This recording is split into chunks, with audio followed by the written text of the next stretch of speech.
Hi, good morning. Miranda from Ridge Homestead. And this morning we are dealing with 9 to 10 inches of snow.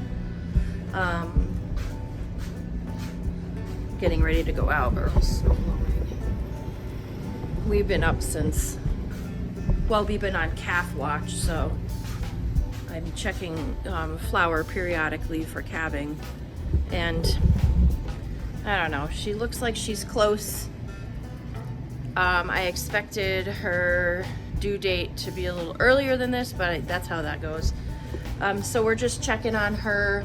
I'm getting dressed, I'm getting ready to go out because it's a lot of snow. I'm gonna show you what we got, and then I'm gonna go up there and check on her. We got quite a bit. This storm, like, was only for maybe 10 hours.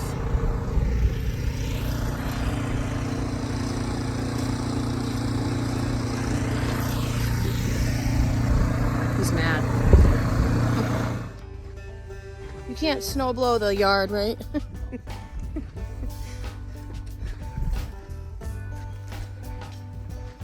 Just have to trudge through the snow.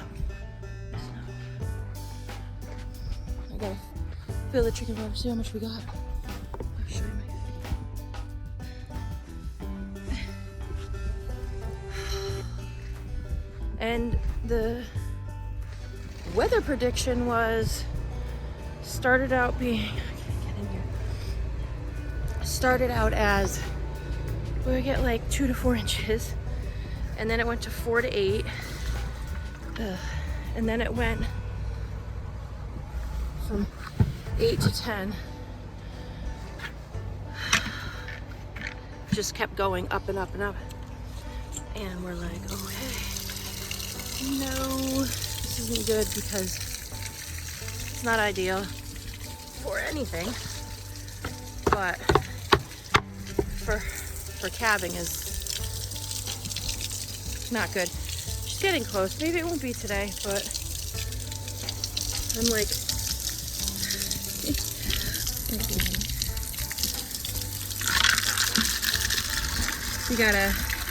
we switch out the chicken waterer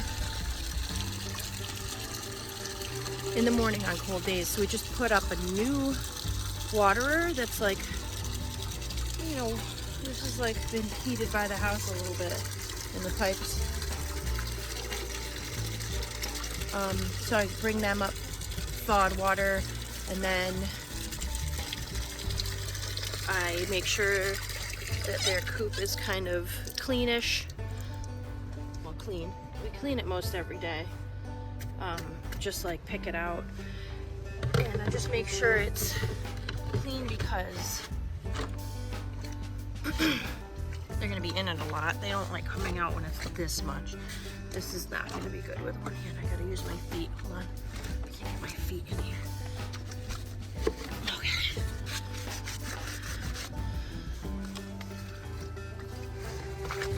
All right, so I gotta carry this water up the hill.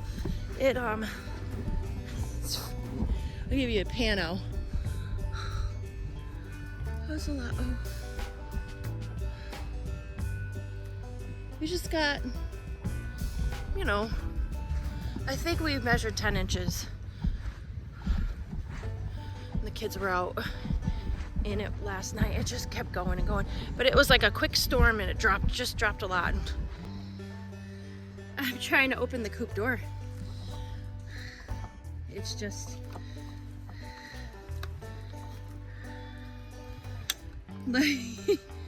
and then the snow. So they're probably not going to come out. I gotta get a shovel. You just have to shovel out the run a little bit, but not until I can get the barn and stuff done. Yeah, there's a lot in here. So this is sort of the reason why I always recommend, like, when people are wanting to get chickens, they're like, what structure should I have? Is a big coop necessary? And a lot of times those like prefabricated coops you can buy at like the feed store or online, or they're ready-made coops are just too small. Depending on the amount of chickens, but I mean, these guys, this is huge in here. And they're wanting to stay in here because they don't want to be, they don't like snow this deep because it just buries them. It just buries them. So we keep it clean. We got the feed, we got the water. The water's frozen, but now I'm gonna be putting in a water that's thawed out. And so all these guys, and what they do is they roost and they stay warm together on the roost during the day in the winter. And then we'll get this shuffled out a little bit. And then when I clean the coop, I put some of those shavings out here so they can sort of come out and walk around. But these guys, we kind of went into the winter with too many chickens, but they're keeping each other warm, so that helps a little bit.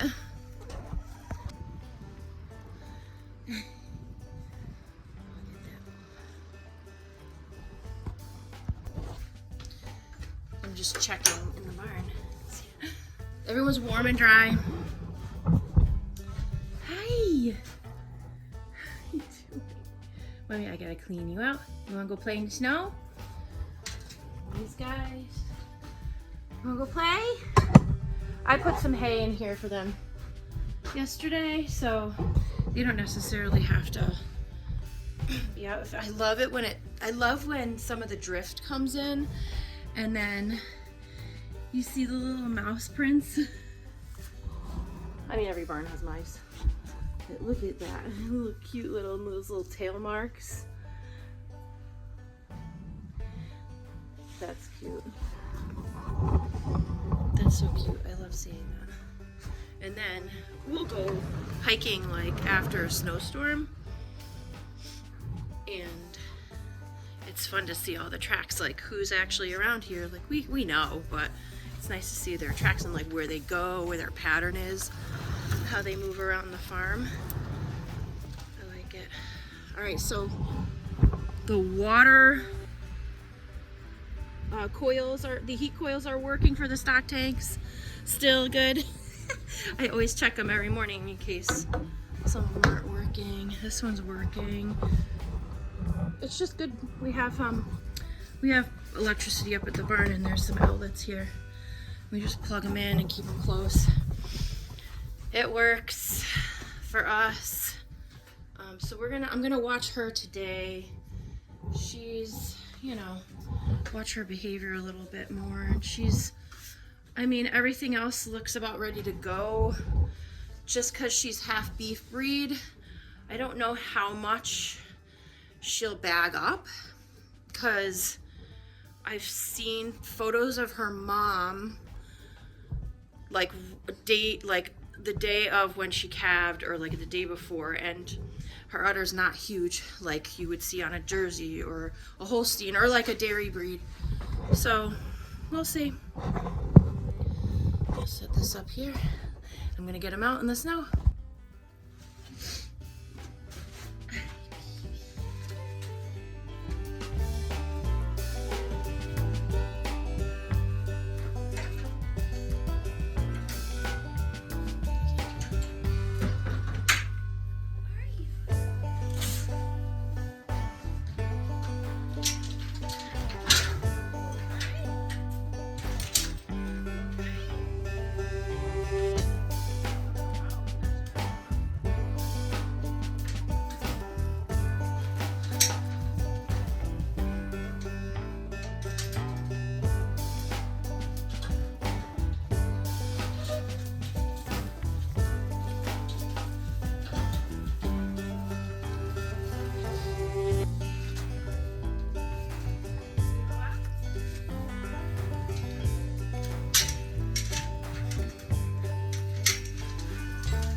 here's a tip.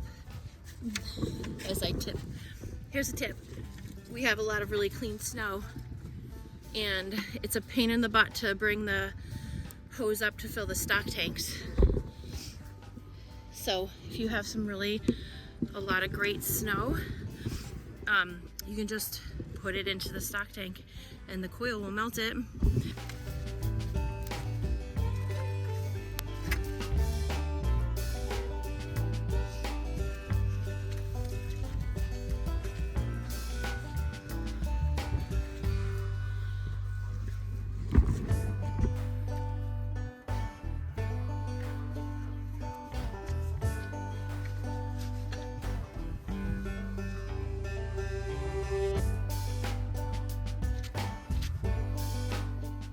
My battery on my phone does really poor in the cold weather, so it might die. It's been acting up. So I'm cleaning the stalls. I get out all the urine spots, and then I have lime I'm gonna put down. I'm just making sure her stall's extra clean. I usually clean it every day, but I'm making sure, especially in this weather where she'll be coming in and out a lot more, and I do want her to calve inside in the barn, and when it's like this, when there's like a foot of snow. So I'm going to be keeping this stall very clean, very well bedded, and when the time gets closer, if she starts showing signs, I'll put down some more straw and whatnot. But this is what I've been doing, just kind of cleaning everything out, if I can get it. Cleaning everything out. So you want to get those urine spots. You want to get that wet bedding cleaned out, and then you want to get some lime on there to eliminate the ammonia odor. It's just not good, especially if you have a smaller barn. It's very well ventilated, but we still just want to keep those types of odors out. But she's happily eating. They don't really care about the snow, rain, not much. But I did shovel around the hay feeder. I'm not going to shovel around the hay feeder for the sheep because they overeat on that anyway. So I put a rationed amount out here for them to eat in the barn. They have access to their stall to go in and out if they'd like to. And they're in deep bedding. We start the deep bedding when it gets freezing out. So that's deep bedding over there of like discard hay. So I don't really have to do much in there today. Just kind of like, I just kind of move hay around on top of spots that are more soiled than others, and just make sure it's doing well in there. And then I gotta go help shovel the rest of the house down there. I'll probably do some more shoveling up here. Like I'll shovel the walkway a little better. I just use the pitchfork. It's really light snow. It's really powdery, light snow, so it's not that bad.